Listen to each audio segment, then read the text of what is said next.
దేశ రాజధానిలో కాలుష్యం కోరలు చాచింది. డేంజర్ లెవెల్స్ దాటిపోయి జనాన్ని వణికిస్తోంది.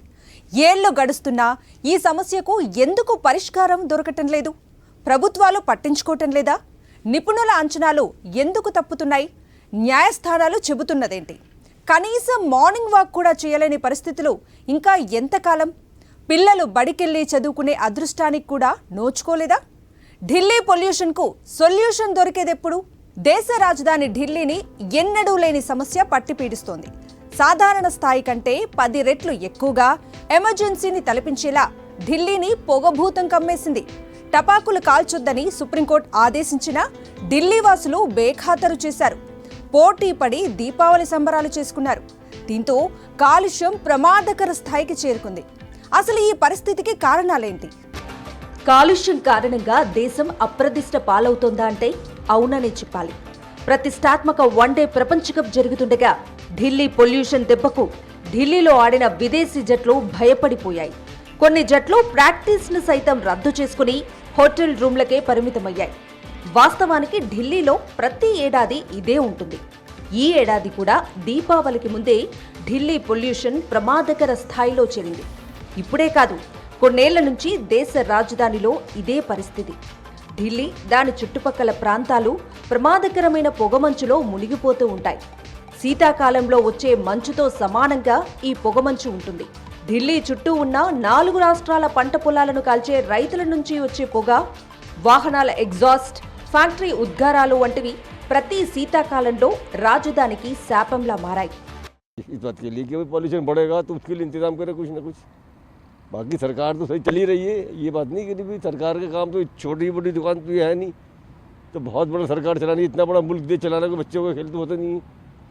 लेकिन फिर भी सरकार को कोशिश करनी चाहिए कि जितने कम से कम हो सके पोल्यूशन इंतजाम करे उसका।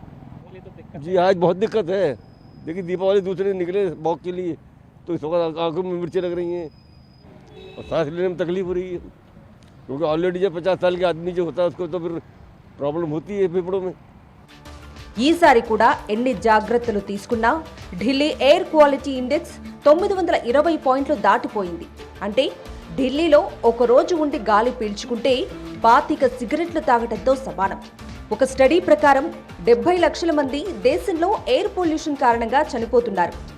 ఇదే కాలుష్య భూతంతో భారతీయుల సగటు ఆయుష్ 8 ఏళ్లు తగ్గిపోతుందన్న నివేదికలు భయపెడుతున్నాయి. రాజధాని చుట్టుపక్కల రాష్ట్రాల్లో ఉన్న రైతులు కాల్చేసే వరి పంటే కాదు, ఈ దుస్థితికి రైతులను మాత్రమే తప్పు పట్టాల్సిన పరిస్థితి అంతకంటే కాదు. దేశంలోని అతిపెద్ద మహానగరాల్లో ఒకటైన హస్తినలో ఇప్పుడు 1,22,00,000 పెట్రోల్, డీజిల్ వెహికల్స్ ఉన్నాయి. ఈ వాహనాలు విడుదల చేసే ఉద్గారాలు కూడా ఇందుకు ప్రధాన కారణం. కరోనా తర్వాత సొంత వాహనాల వాడకం మరింత పెరగటం కూడా ప్రమాదకర స్థాయికి చేరటానికి మరో ముఖ్యమైన కారణంగా కనిపిస్తోంది. సరిగా మెయింటైన్ చేయని వాహనాల నుంచి వెలువడే కాలుష్యం రెట్టింపు ప్రమాదానికి కారణమవుతోంది. ఢిల్లీ మహానగరంలో పరిశ్రమలు ఎక్కువే. చిన్న పెద్ద పరిశ్రమలు, పారిశ్రామిక వాడలతో ఢిల్లీ మహానగరం వర్ధిల్లుతోంది. ఆ పరిశ్రమల్లో దాదాపు 99% నిబంధనలు ఫాలో కావు. ప్రభుత్వాల కంట్రోల్ దాటిపోయేలా ఆ పరిశ్రమల యాజమాన్యాలు వ్యవహరిస్తూ ఉంటాయి. ఇది ఢిల్లీని కమ్మేసిన కాలుష్య భూతంలో మరో కోణం. దీంతో పాటు చాలా కంపెనీల నుంచి విడుదలయ్యే వ్యర్థాల వల్ల ఎయిర్ ఫ్లో ఆగిపోతుంది. వింటర్ ఎయిర్ ఫ్లో ఢిల్లీలో రొటీన్కి భిన్నంగా ఈ వింటర్ సీజన్లో స్లోగా ఉంటుంది. ఇది కూడా ఢిల్లీని దట్టమైన పొగ కప్పేయటానికి కారణమవుతోంది. And because of that coughing, etc., for especially for elder people, it is experience for so long. Minimum 1 month is required to recover from the coughing and all this. For last 15 days I am experiencing cough. I am daily walker on Thursday. తప్పు నీదంటే నీదంటూ అటు ఢిల్లీని పాలిస్తున్న ఆప్ సర్కార్, దేశాన్ని పాలిస్తున్న మోదీ సర్కార్ ఎప్పటికప్పుడు ఈ విషయంలో blame game ఆడుతూ ఉంటాయి. ఇదే ప్రజలకు ప్రధాన శాపమైంది. అక్టోబర్, నవంబర్ నెలల్లో ఢిల్లీలో కాలుష్యం భయపెడుతోంది. ఇదే విషయంపై కోర్టుల్లో విచారణ, ఎమర్జెన్సీ తరహా వాతావరణం, ఇవన్నీ ఢిల్లీలో షరామామూలైంది. ఈ పరిస్థితుల్లో మార్పు రాదన్న పాయింట్తో ఎవరికి వారు సర్దుకుపోతూ ఢిల్లీలో అంతే అనుకుంటూ తమ పని తాము చేసుకుపోతున్నారు. కరోనా మళ్లీ వచ్చిందా అనిపించేలా ఉంది ఢిల్లీలో పరిస్థితి. నెల రోజుల నుంచి 30% మాస్కుల అమ్మకాలు పెరుగుతుండటమే అందుకు కారణం. కరోనా భయం లేకపోయినా ప్రాణాలు తోడేసే పొగకు భయపడి జనం మాస్కులను ఆశ్రయిస్తున్నారు. గుండెల నిండా హాయిగా ఊపిరి పీల్చుకునే పరిస్థితి ఇప్పుడు ఢిల్లీలో లేదంటే ఆశ్చర్యమే మరి. ఎయిర్ క్వాలిటీ నివేదిక ప్రకారం ప్రపంచంలోని అత్యంత కలుషితమైన నగరాల్లో న్యూఢిల్లీ అగ్రస్థానంలో ఉంది. AQI 0 నుంచి 50% ఉంటే ఎయిర్ క్వాలిటీ ఇండెక్స్ బాగుందని లెక్క. అయితే 400 నుంచి 500 మధ్య ఉంటే ప్రమాదం ముదురుతోందని హెచ్చరిక. ఈ పరిస్థితిని దాటిపోయింది ఢిల్లీలో పొల్యూషన్. దీంతో ఢిల్లీ వాసులకు అనేక సూచనలు జారీ అయ్యాయి. ఢిల్లీలో కొద్ది రోజులుగా కాలుష్యం ఏమాత్రం తగ్గకపోవడంతో ఢిల్లీ సర్కార్ GRIP3 నిబంధనలను కఠినతరం చేసింది. మార్నింగ్, ఈవినింగ్ జాగింగ్ కు వెళ్లొద్దని ఆదేశాలు జారీ చేసింది. పిల్లల స్కూళ్లకు కూడా సెలవులిచ్చే పరిస్థితి. ఉద్యోగులు సైతం ఆఫీసులకు వెళ్లే అవకాశం అంతకన్నా లేదు. ఈ పరిణామాల నడుమ ఎట్టి పరిస్థితుల్లోనూ బాణాసంచా కాల్చొద్దని సుప్రీంకోర్టు హెచ్చరికలు చేసింది. అయినా ఫలితం లేదు. కోర్టు హెచ్చరికలు సైతం బేఖాతరు చేయటంతో వాయు కాలుష్యం మళ్లీ అమాంతం పెరిగిపోయింది. ఢిల్లీలో ఓవైపు కాలుష్యం, మరోవైపు పంజాబ్, ఉత్తరాఖండ్, హిమాచల్ వైపు నుంచి భారీగా పొగ ఢిల్లీని కమ్మేసింది. వీటికి తోడు పుండు మీద కారంలా చలి వాతావరణంతో నగరంపై పొగ నిలిచిపోయింది. ఇదే సమయంలో దీపావళి కావటంతో కాలుష్యం విపరీతంగా పెరిగిపోయింది. పొల్యూషన్ ప్రమాదకర స్థాయికి చేరటంతో ఢిల్లీ ప్రభుత్వం అనేక ప్రయోగాలు చేస్తోంది. కృత్రిమ వర్షాన్ని సృష్టించాలని ప్లాన్ చేసింది. అయితే కృత్రిమ వర్షానికి ముందే మోస్తారు వాన, కాలుష్యం కోరల నుంచి ఢిల్లీ వాసులకు స్వల్ప ఊరట దక్కినా దీపావళి కాలుష్యం ఆ ప్రమాదాన్ని రెట్టింపు చేసింది. दिल्ली के अंदर कल कई जगह जो पटाखे जले, दिल्ली के अंदर पटाखों के निर्माण पर, भंडारण पर और बिक्री पर बैन था, लेकिन पटाखे जले, वो पटाखे आए कहीं ना कहीं से, और यूपी और हरियाणा से आए।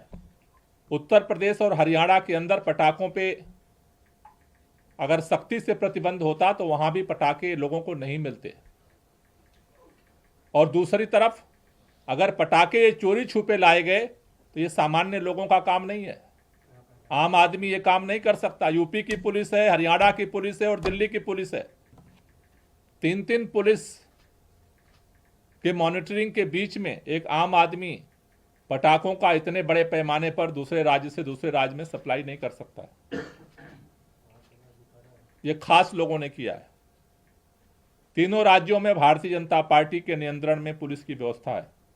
अगर वो सक्रियता से काम करते तो आज 215 का 220 हो जाता, 225 हो जाता, 100 अंकों की बढ़ोतरी जो रातों रात हुई है, शायद इससे हम बच सकते थे। దేశ రాజధానిలో ప్రమాద ఘంటికలు మోగిస్తున్న వాయు కాలుష్యంపై సుప్రీంకోర్టు సైతం తీవ్ర ఆందోళన వ్యక్తం చేసింది.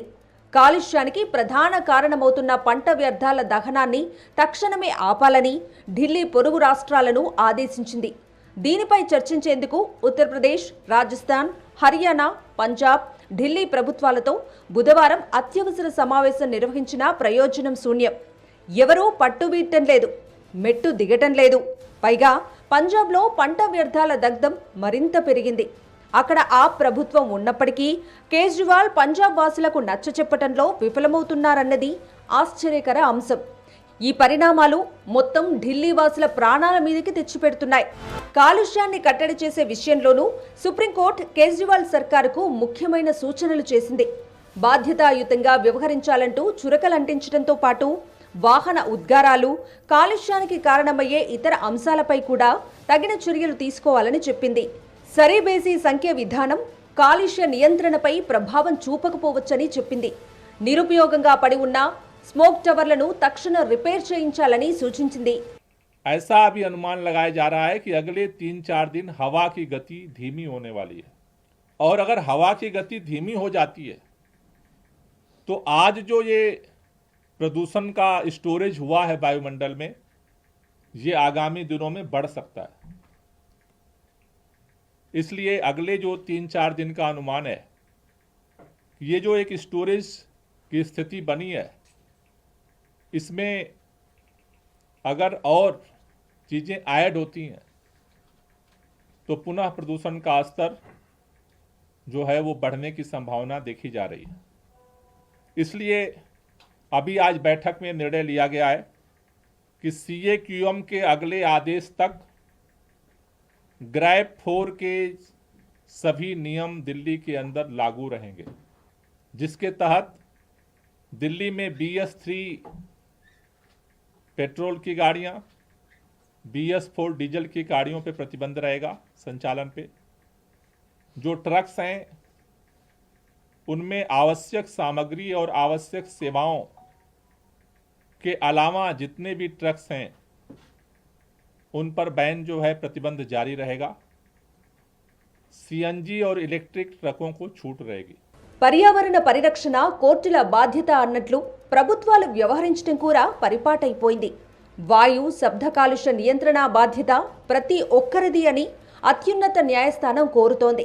దీపావళికి ముందు సుప్రీంకోర్టు జారీ చేసిన హెచ్చరికలు దేశం మొత్తాన్ని ఉద్దేశించి చేసినవే. ఏం చేయటానికైనా వెనకాడకుండా మనుషుల్ని కాపాడమని సుప్రీం ఆదేశించిందంటే పరిస్థితి తీవ్రతను అర్థం చేసుకోవచ్చు. వాయు కాలుష్యాన్ని రాజకీయ కోణంలో చూడొద్దని అపెక్స్ అన్ని రాష్ట్రాల వ్యవసాయ వ్యర్థాల దగ్ధాన్ని ఆపాలని సూచించింది. అయినా పరిస్థితిలో మార్పు రాలేదు.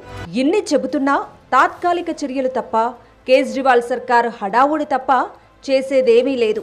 10 ఏళ్ల నుంచి సాగుతున్న ఈ సమస్యకు సొల్యూషన్ కనుగొనటంలో విఫలమైందన్న అపవాదును మూటగట్టుకున్న కేజ్రీవాల్ సర్కార్ చివరకు ఈ అంశాన్ని రాజకీయ సమస్య చేసిందన్న విమర్శలు ఎదుర్కొంది.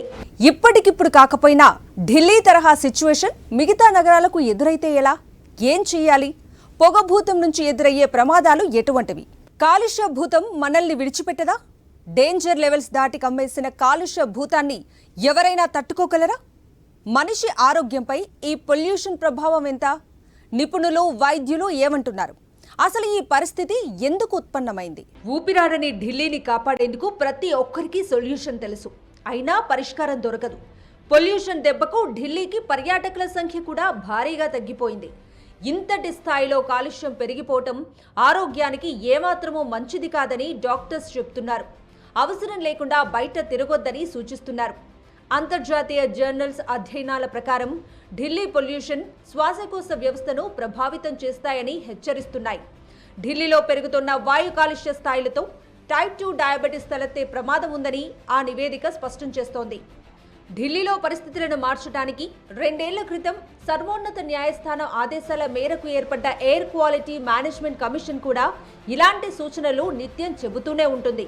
అయినా ఫలితం శూన్యం. ఢిల్లీ ప్రభుత్వం కూడా తన పరిధిలోని ప్రాంతాల్లో కాలుష్య స్థాయిని ఎప్పటికప్పుడు పర్యవేక్షిస్తూ కాలుష్య కారణాలను గుర్తించి క్షేత్రస్థాయిలో చర్యలు తీసుకునేందుకు వీలుగా గత నెలలో ఒక హబ్ను ఏర్పాటు చేసుకుంది.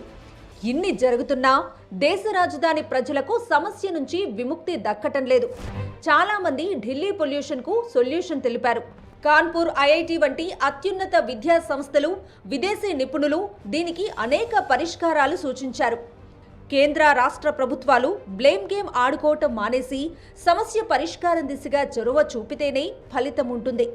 రోడ్ల మీద ధూళి దుమ్ము నుంచి పంట వ్యర్థాల దహనం వరకు ఒకటికి ఒకటి తోడై ఢిల్లీ ప్రజలను కాలుష్యంలో ముంచెత్తుతున్న స్థితిలో రాజకీయాలకు అతీతంగా ఈ సమస్యను పరిష్కరించాల్సిన అవసరం ఉంది. కేంద్ర ప్రభుత్వం పర్యవేక్షణలో ఢిల్లీ, దాని పొరుగు రాష్ట్రాలతో ఒక సాధికారిక కమిటీ ఏర్పాటు ఇందుకు ఉపకరిస్తుంది. ఇప్పుడు వేరే మార్గం లేదు.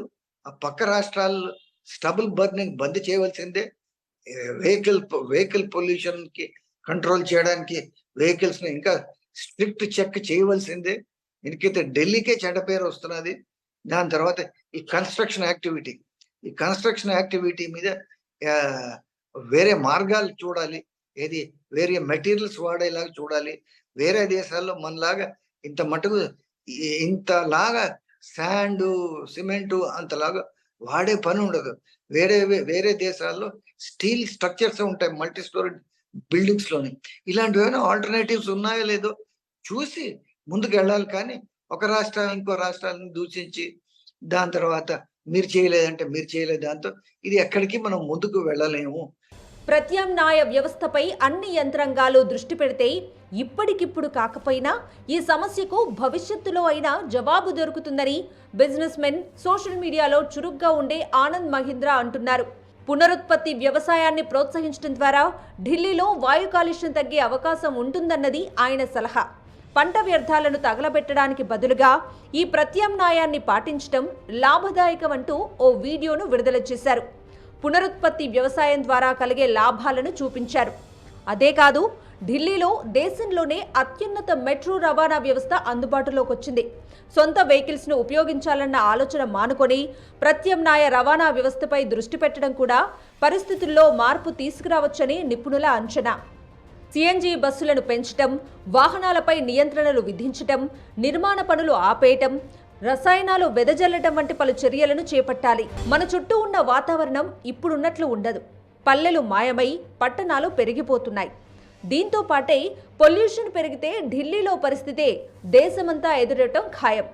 దీని వెనుక ఉన్న రాజకీయ కారణాలు ఏవైనా సరే మనం మేల్కొనకపోతే ఆ భూతం ఒక్క ఢిల్లీనే కాదు, దేశాన్నే కమ్మయ్యొచ్చు. ప్రస్తుతానికి ప్రపంచంలోనే అత్యంత కాలుష్య రాజధాని అన్న అప్రదిష్టను ఢిల్లీకి మాత్రమే అప్పగించింది.